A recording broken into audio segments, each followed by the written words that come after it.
그림을 하나 보시겠습니다. 어떤 그림인지 아시겠죠? 어떤 그림이에요? 저 빌딩이 무슨 빌딩입니까? 많이 보던 거 아닌가요? 롯데월드 타워입니다. 몇 층이죠? 123층. 높이가 554.5m.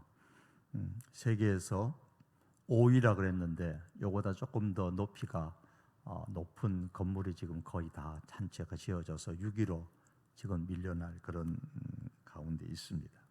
층수로 따지면은 한 3위 정도가 됩니다. 멋있죠.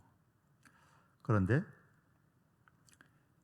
세계 제일 높은 빌딩입니다. 세계에서 가장 높은 빌딩. 이 빌딩은 아랍에 있는 거죠.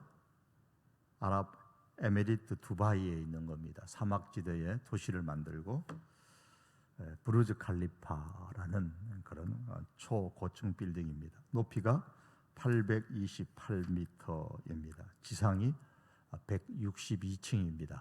꼭대기에 있는 탑층까지 합치면은 209층이 됩니다. 유역의 상징이자 오래도록 우리는 세계 최초의 100층을 돌파했던 엠파이어 스테이트 빌딩, 초고층 그러면 이제 그게 먼저 생각이 나는데, 이 부르즈 칼리파 빌딩의 높이가 엠파이어 스테이트 빌딩의 2배 보다도 조금 더 높습니다. 그러니까 굉장히 높은 빌딩이죠. 이 초고층 빌딩은 30층마다 아웃리거를 세워서 바람에 의해 건물이 변형되는 것을 막았습니다. 좀 초고층일수록 바람의 영향을 많이 받아서 조금 그 바람의 영향을 적게 받도록 신경을 써야겠죠. 이 아웃걸이라는 말은 대나무 마디 역할을 하는 구조물을 말합니다. 그런 공법인데, 초고층 건물을 올리면서 대나무 마디의 원리를 적용했다는 말입니다. 이 대나무의 키가 높이 자라도 쓰러지지 않는 이유는 그 중간중간마다 마디가 있기 때문이라고 합니다. 대나무의 그 마디가 지주대의 역할을 하기 때문에 아무리 높이 자란 대나무라도 부러지지 않는 것이라고 합니다. 과학이 발달하여서 초고층 건물을 지으면서 이 마디 공법, 이 매듭이죠. 매듭 공법을 사용하여서 바람의 영향을 최소화했습니다. 그런데 놀라운 것은요, 하나님께서 세상을 창조하실 때부터 처음부터 이 마디 공법, 매듭 공법을 사용하셨습니다. 창세기 1장 14절과 15절의 말씀입니다. 하나님이 이르시되 하늘의 궁창에 광명체들이 있어 낮과 밤을 나뉘게 하고 그것들로 징조와 계절과 날과 해를 이루게 하라. 또 광명체들이 하늘의 궁창에 있어 땅을 비추라 하시니 그대로 되니라. 징조와 계절과 날과 해를 이루게 하라 하니 그대로 되니라. 자, 이 말씀에 의하면 시간을 통째로 하나로 만들지 않고 계절로 나누고 날로 나누고 해로 나누셨습니다. 그래서 계절과 날과 년, 즉 해로 이 시간을 나누는 그 시간의 마디마디, 시간의 마디마디에 계절을 두고 날을 두고 해를 둔 겁니다. 그래서 사람들이 세상을 살면서 세파의 영향을 조금이라도 적게 받도록 만드셨습니다.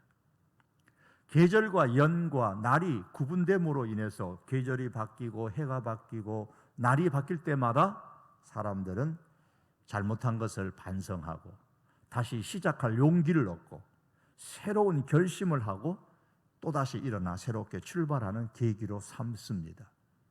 올해도 그렇잖아요. 2020년도 잘못한 거 반성하고 2021년 이제 그 마디죠. 그 마디에서 우리는 새로운 용기를 얻고 결심을 하고 새롭게 출발하는 계기로 삼습니다. 만일 날과 해와 계절의 구분이 없이 태어나서 계속 죽을 때까지 하나의 시간으로 그렇게 산다면 얼마나 힘들까요? 그런데 시간을 해로 나누어서 1년 1년씩 구분하여 새해를 주심으로써 지난해를 반성하고 새해에 심기일전하여 새로운 마음으로 용기를 내어 믿음으로 시작할 수 있게 만드신 하나님의 그 놀라운 마디공법, 제가 붙인 겁니다. 그냥 마디공법, 매듭공법은 참으로 놀랍습니다. 새해를 맞이할 때마다 사람들은 새로운 결심과 각오를 다지기 위해 혹은 소원을 빌기 위해서 해맞이를 하러 가는 사람들이 있는데, 올해는 코로나로 인해서 해맞이 장소들을 원천 봉쇄한다고 합니다. 원천 봉쇄한다고 해서 우리나라 사람이 어떤 사람입니까? 못 갈 리는 없겠지요. 마음만 먹으면 어떻게든 갈 겁니다. 그런데 우리 성도들은 4월 초파일에 등산하면 오해를 받기 쉬워요. 저 사람 절에 가나? 오해받기 쉽잖아요. 새해에 바닷가나 혹은 해돋는 광경을 보기 위해 사람들이 몰려드는 곳으로 가는 것은 피했으면 합니다. 오해받기 딱 좋잖아요. 새해에 떠오르는 해를 보며 새로운 결단과 각오를 다지지 마시고 해를 만드시고 시간을 나눠주신 하나님을 찾아서 예배드리며 새로운 결단과 각오를 다지는 것, 오늘 여러분들이 귀한 분들입니다. 어느 식당에 가니까 이런 글이 적혀 있는 액자를 봤는데 정확하게 다 기억은 못하겠습니다만 이런 내용입니다. 우정은 산길과 같은 것이다. 자주 다니지 아니하면 초목이 우거져서 그 길이 없어진다라는 그런 내용입니다. 산길은요, 자주 다니지 아니하면 길이 없어지는 법입니다. 사람과 사람 사이도 그렇습니다. 그래서 코로나가 무섭습니다. 코로나가 사람과 사람 사이에 길을 지금 없애고 있습니다. 그뿐만 아니라 하나님과 사람 사이에 놓여 있는 이 길조차도 세상이라는 초목으로 우거져서 그 길이 없어지지 않도록 더욱더 하나님을 만나는 기회를 자주 가져야 하는데 코로나가 그 길을 지금 막고 있단 말이에요. 그러니 우리는 비대면이다 할지라도 주일은 물론이요, 금요 기도회나 수요 예배나 새벽 기도회나 그리고 특히 다음 주 월요일부터 금요일까지 여호사밧 신년 부흥회에 온 가족들이 함께 참여하여서 하나님과 우리 사이에 길을 없애는 이 잡초들, 초목들을 다 제거하는 시간으로 삼을 수 있기를 바랍니다. 한 번만 가서 정리한다고 되는 게 아니에요. 그 초목과 그 잡초들은 계속 제거해야 됩니다. 그래야 길이 없어지지 않습니다. 본문에서 다윗은 하나님을 자기의 목자로 삼고서 실제로 삶 속에서 경험한 것을 세 가지로 정리하여서 신앙 고백을 하고 있습니다. 한 해를 보내고 새해를 맞이하는 이 마디의 시점에서 우리들 역시도 다윗과 같은 신앙의 고백과 함께 새해를 시작할 수 있기를 바랍니다.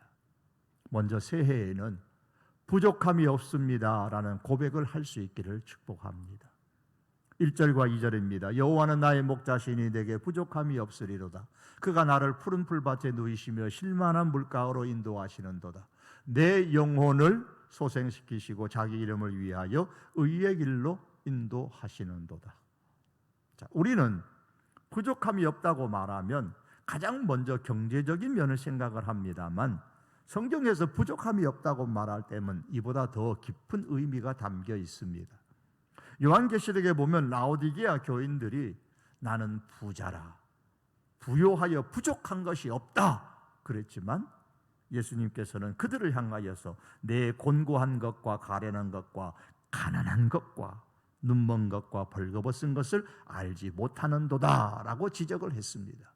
나는 부족함이 없는 부자라 그랬는데 너는 가난하다라고 하셨습니다. 그러므로 성경에서 부족함이 없다고 말할 때 그 1차적인 의미는 영적이고 정신적인 측면을 말씀하는 것입니다. 다윗이 부족함이 없다고 고백한 이유가 뭡니까? 여호와는 나의 목자시니, 여호와를 자신의 목자로 삼았기 때문입니다. 다윗은 정치에 입문하기 전에 목자였지요. 따라서 목자가 어떤 일을 하는 사람인지 그 누구보다도 잘 알고 있었습니다. 다윗이 하나님을 나의 목자라고 말한다는 것은 자신을 하나님의 양으로 생각한다는 말씀이죠. 다윗은 압니다. 양은 목자 없이는 생명을 유지할 수 없습니다. 그러므로 다윗이 하나님은 나의 목자이십니다 라고 고백한 것은 하나님, 나는 하나님 없이는 살 수 없습니다 라는 고백과 같은 말입니다. 이건 다윗이 목자였기 때문에 너무나 잘 압니다.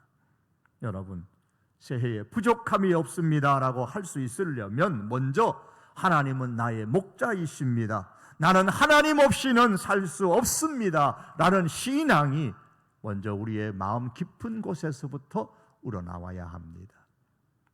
어떤 사람은 나는 자식이 없이는 살 수 없습니다 라고 말합니다. 나는 재물이 없이는 살 수 없습니다, 나는 인기가 없이는 살 수 없습니다 라고 합니다.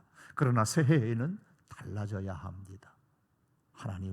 하나님을 목자로 삼습니다. 나는 하나님 없이는 살 수 없습니다. 날마다 달마다 이렇게 외치면서 살아가는 새해가 되기를 바랍니다.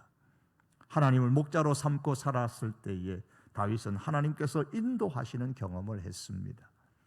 2절 3절 다시 봅니다. 그가 나를 푸른 풀밭에 누이시며 쉴만한 물가로 인도하시는도다. 내 영혼을 소생시키시고 자기 이름을 위하여 의의 길로 인도하시는도다. 인도하신다 그랬습니다. 목자 되신 하나님께서 양인 다윗 자신을 푸른 풀밭 쉴만한 물가로 인도한다고 했습니다. 우리나라는 푸른 풀밭이 많지요. 없으면 푸른 잔디라도 깔기 때문에 푸른 풀밭이라는 단어가 별로 마음에 감동을 주지를 못합니다. 그러나 이스라엘 땅은 건기가 많기 때문에 푸른 풀밭을 보는 것이 쉽지 않습니다. 특별히 주로 여름 방학 같은 데에 여행을 가면, 이스라엘 가면 푸른 풀밭 보기가 힘듭니다. 다윗은 목자로서 양을 키워봤기 때문에 푸른 풀밭으로 양들을 데리고 가는 것이 쉽지 않다는 것을 잘 압니다. 그렇다고 양들을 겨울에만 키울 수는 없잖아요. 여름에도 키워야 되는데 푸른 풀밭 찾기가 쉽지 않습니다. 그런데 제가 영국에 살았을 때에 양들이 풀밭에서 풀을 먹는 모습을 참 많이 봤는데요, 한 번도 누워있는 양을 본 적이 저는 없었습니다. 나중에 알고 보니까 양들은 좀처럼 잘 눕지를 않는다고 합니다. 아마도 그 자체가 자신이 약한 짐승이라서 본능적으로 늘 경계하면서 살아야 하기 때문인 듯합니다. 필립 켈터라는 사람이 양과 목자라는 책을 썼는데, 이분은 선교사의 아들로 태어나서 본토박이 목자들 틈에서 자라나면서 직접 양을 길러봤기 때문에 양에 대한 경험이 많은 사람입니다. 그런 양을 길러본 그 경험의 바탕으로 해서 글을 쓴 거예요. 그런데 양이 눕는 경우에 대해서 몇 가지를 정리를 했습니다. 그가 정리한 것이 4가지인데 종합하면 2가지로 정리할 수 있습니다. 하나는 양은 배가 아주 부르면 자리에 눕습니다. 포만감을 누리면 눕습니다. 배고프면 잠 못 잔다라는 분들이 계시는데 양은 배가 든든하게 부르지 않으면 눕지를 않습니다. 다른 하나는 불안하면 자리에 눕지 않습니다. 양들 사이에서 자기들끼리 어떤 갈등이 있다거나 혹은 주변의 환경이 자기를 귀찮게 하는 것이 있으면 불안을 느끼고 눕지를 못합니다. 그러므로 푸른 풀밭에 누이시며라는 말씀은 양의 입장에서 볼 때에 배가 아주 부르고 주변의 환경도 안전하고 그래서 마음이 아주 평안하다라는 말입니다. 누가 그렇게 해줬어요? 목자가 그렇게 해줬다는 거예요. 또한 쉴만한 물가로 인도하시는도다 그랬습니다. 목자는 양떼를 물을 마실 수 있는 잔잔한 물가로 인도하여 목을 축이게 하고 잠시 쉬게 합니다. 이로 통해 양이 이제 새 힘을 얻죠. 그런데 잔잔한 물이 흐르는 곳은 양들에게도 필요하지만 양들에게만 필요한 곳이 아닙니다. 모든 들짐승들이 다 필요로 하는 물입니다. 그러므로 양들이 평안한 마음으로 안심하고 그 냇가에 가서 물을 마시고 쉴 수 있는 것은 목자가 그만큼 끊임없이 주변을 경계하고 세심하게 보호하기 때문에 가능한 것입니다. 하나님을 목자로 삼고 사는 인생, 나는 하나님 없이는 살 수 없습니다라는 신앙으로 사는 사람에게 하나님은 새 힘을 주시고 평안으로 인도하십니다. 다윗은 시편 4편 8절에서 이렇게 고백을 했습니다.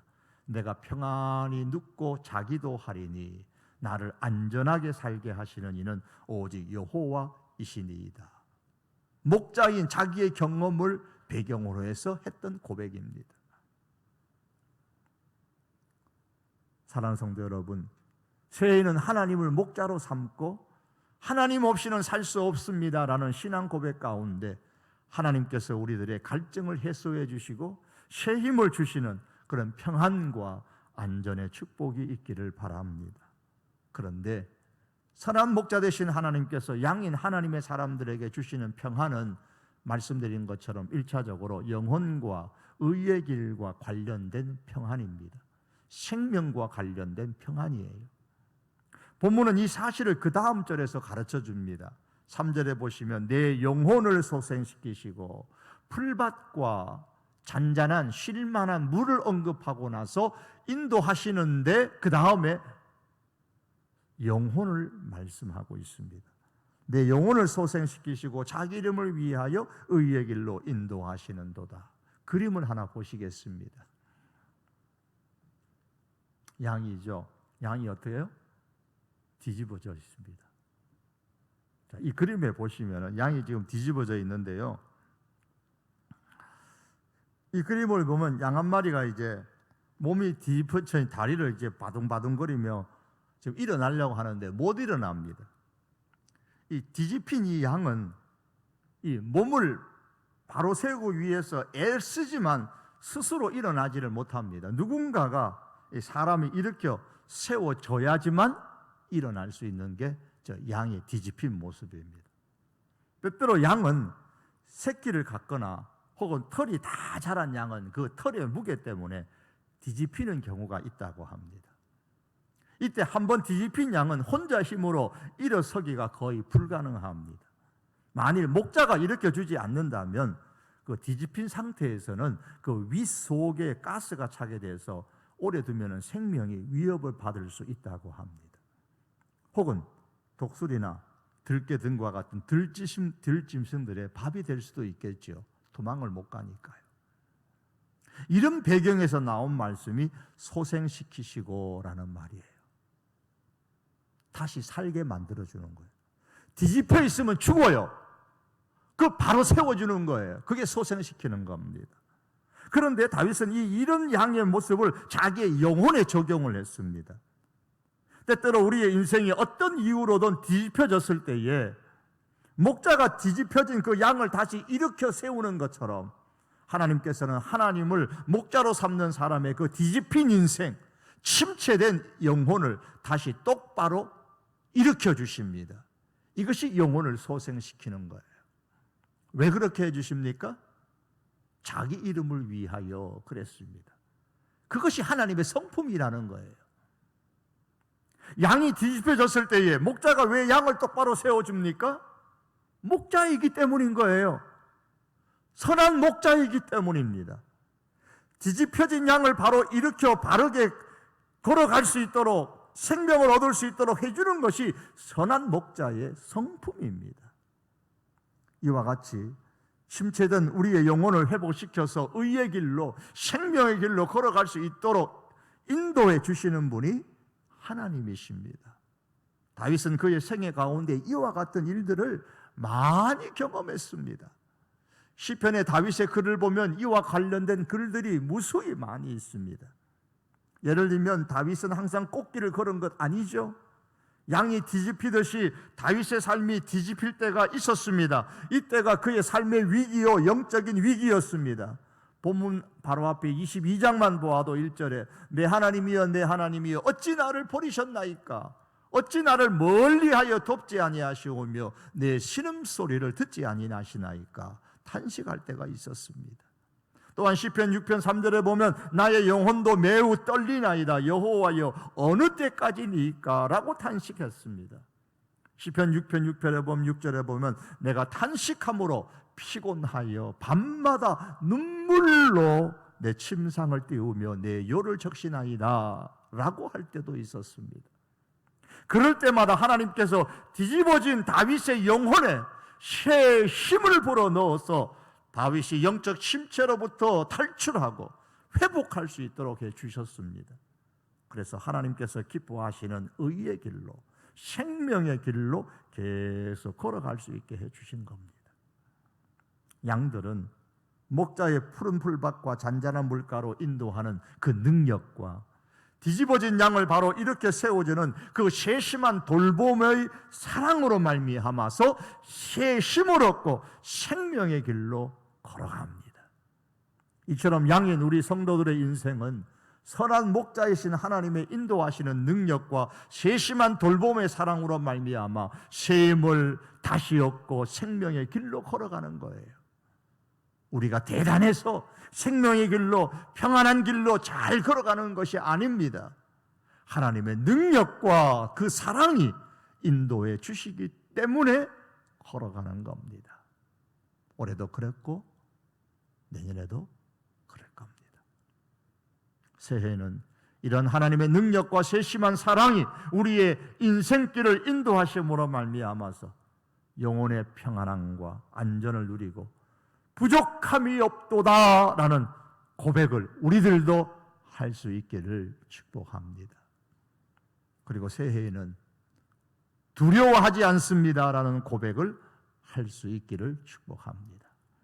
4절에 보시면 내가 사망의 엄침한 골짜기로 다닐지라도 해를 두려워하지 않을 것은 주께서 나와 함께 하심이라. 주의 지팡이와 막대기가 나를 안위하시나이다. 목자는 양떼들을 한 곳에서만 풀을 먹이는 것이 아닙니다. 한 곳에 풀이 바닥이 나면 또 다른 곳으로 이동을 해야 돼요. 이동을 합니다. 그러나 그 이동하는 것이 항상 좋은 길로만 이동하는 것이 아닙니다. 양들이 이동하기 쉬운 곳에 푸른 풀밭이 늘 있는 게 아닙니다. 때로는 험한 산을 넘어가야 하는 경우가 있는데 양들이 그 험준한 산을 넘어갈 수가 없습니다. 저 산을 넘어가야만 푸른 풀밭이 있는데 산을 넘어갈 수가 없어요. 양들을 데리고는. 양떼를 데리고 넘어갈 수 없으니 부득이 목자는 양들의 수준에 맞추어서 이동을 하는데 이때는 골짜기나 이 계곡 사이로 지나갑니다. 하지만 어떤 계곡이나 골짜기에는 양떼를 노리는 그런 들짐승들이 있을 수도 있고 또 길이 험하고 그래서 약한 양의 입장에서 보면 그 골짜기 길은 죽음의 골짜기인 거예요. 그러나 목자는 그걸 알지만 양들이 볼 때는 죽음의 골짜기인 것을 알지만 새로운 풀밭을 그들에게 계속 제공하려면 그 양떼들을 데리고 죽음의 음침한 골짜기로 지나갈 수밖에 없습니다. 왜요? 그보다 더 험한 산을 넘어갈 수는 없기 때문이에요. 다윗은 목자로서 자기의 양떼들을 그렇게 인도했던 것처럼 하나님께서도 자기에게 또 다른 푸른 풀밭을 제공하기 위해서 죽음의 골짜기, 고난의 계곡으로 인도하신다고 믿었습니다. 그건 미워서 그런 게 아니에요. 푸른 풀밭을 제공하기 위해서라는 것 다윗이 너무나 잘 압니다. 자기가 목자였기 때문에요.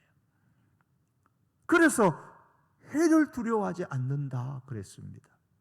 들짐승의 공격이나 기타 계곡의 그 바위들이 아래로 떨어져 깔려 죽는 위험이나 등등의 그 해를 두려워하지 않습니다. 왜냐하면 그 죽음의 골짜기를 지나가는 그 양떼들은 자기들만 골짜기로 지나가는 것이 아니라 목자가 자기들과 함께 가면서 그 목자의 지팡이와 막대기, 즉 목자의 능력으로 자기들을 안전하게 보호해 줄 것을 믿기 때문입니다. 다윗이 그렇게 했었어요. 그래서 해를 두려워하지 않을 것은 주께서 나와 함께 하심이라. 주의 지팡이와 막대기가 나를 안위하시나이다 라고 고백을 한 겁니다. 사랑하는 성도 여러분, 하나님께서 하나님의 사람들을 고난의 현장으로 인도하실 때는 우리가 지금 다 이해할 수 없지만 분명히 이유가 있습니다. 분명히 이유가 있어요. 그보다 더 높은 험준한 산을 넘어갈 수 없기 때문에.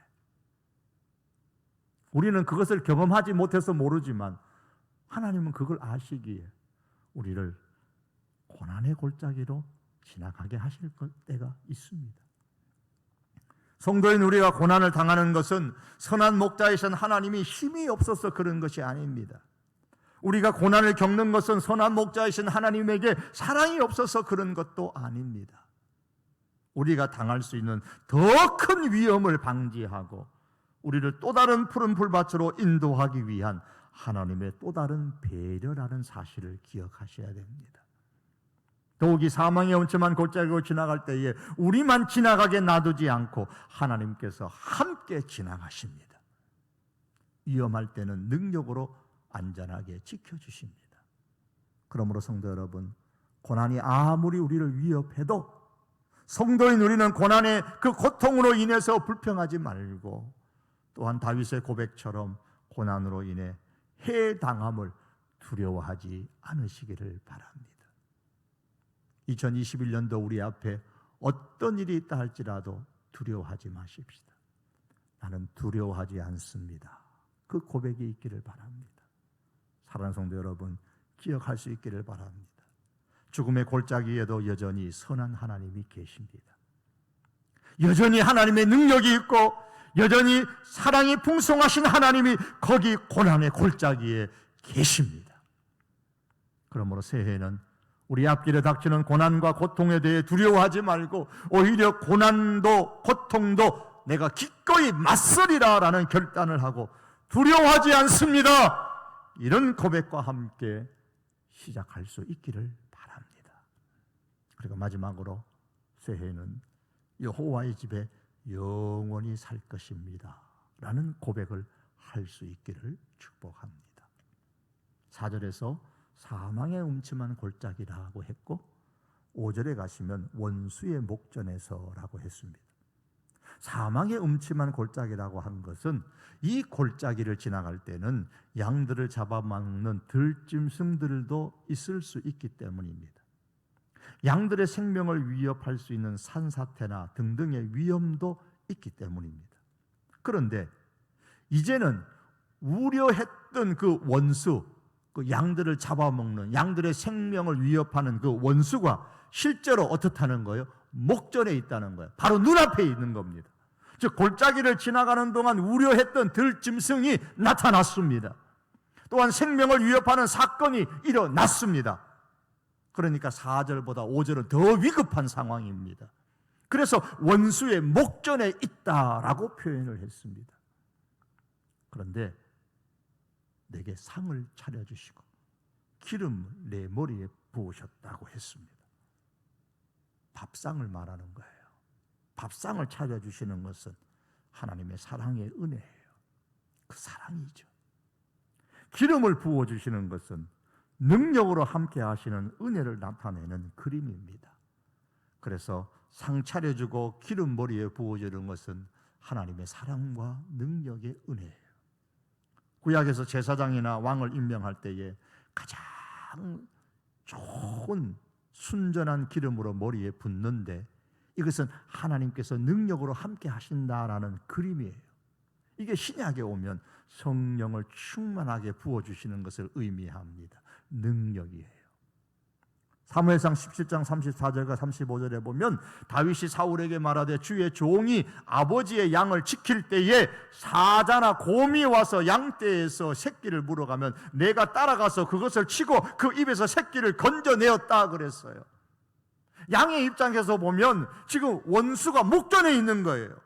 곰이 오고 사자가 왔다 그 말이에요. 그런데 함께 있는 다윗이 어떻게 했다고요? 내가 따라가서 그 사자나 곰을 치고 그들의 입에서 그 새끼를 건져내었다 그랬어요. 다윗이 자기 양떼들을 위하여 그렇게 했던 것처럼 하나님께서는 다윗에게도 그리고 오늘 우리들에게도 위기에 직면했을 때에 그 능력으로 그 사랑으로 은혜를 베풀어 주십니다. 상을 차려주시고 기름으로 부어주시는 겁니다. 그 은혜가 너무나 풍성하기 때문에 다윗은 고백합니다. 내 잔이 넘치나이다. 다윗은 푸른 풀밭 쉴만한 물가로 인도하여 새 힘과 평안을 주시는 것도, 사망의 음침한 골짜기로 데리고 가시는 것도, 그리고 원수 앞에서 사랑과 능력의 은혜를 부어 주시는 것도, 그리고 내 인생의 잔이 넘치게 하시는 것이, 이 모두를 통틀어서 하나님의 선하심과 인자하심으로 말미암아 일어난 일입니다 라고 고백하는 겁니다. 하나님의 선하심과 인자, 헤세드, 역시 사랑이에요. 선하심, 하나님의 선하심은 곧 능력이에요. 이것을 확신한 다윗은 이제 이렇게 말합니다. 내가 여호와의 집에 영원히 거하리로다. 결심입니다. 새로운 각오입니다. 사랑하는 성도 여러분, 우리의 인생에 원수가 목전에 있는 것과 같은 위기가 올 때가 있을 수 있습니다. 그러나 이때 반드시 기억하십시다. 위기보다 더 큰 사랑, 위기보다 더 큰 그 능력의 은혜로 우리 인생의 잔을 넘치게 채워주시는 하나님이 바로 저와 여러분의, 우리의 선한 목자이십니다. 이로 인해 새해는 여호와의 집에 영원히 거하리로다. 하나님 안에 영원히 살겠습니다 라는 이런 새로운 각오와 결단을 하면서 이 한 해를 살아갈 수 있기를 축복합니다. 말씀을 맺겠습니다. 2021년 새해는 하나님을 선한 목자로 삼고 사십시다. 양의 입장에서 목자는 꼭 필요합니다. 나 목자 없으면 죽어요. 그게 양의 고백입니다. 하나님, 2021년 하나님 안 계시면 나 죽어요. 하나님 없이 나 살 수 없어요. 이 고백을 하고 사십시다. 그래서 새해에는 부족함이 없습니다. 두려워하지 않습니다. 하나님 안에 영원히 살겠습니다. 이 3중 고백이 이제 다윗의 고백이 아니라 저와 여러분, 우리들의 고백이 될 수 있기를 주님의 이름으로 축복합니다. 기도하시겠습니다.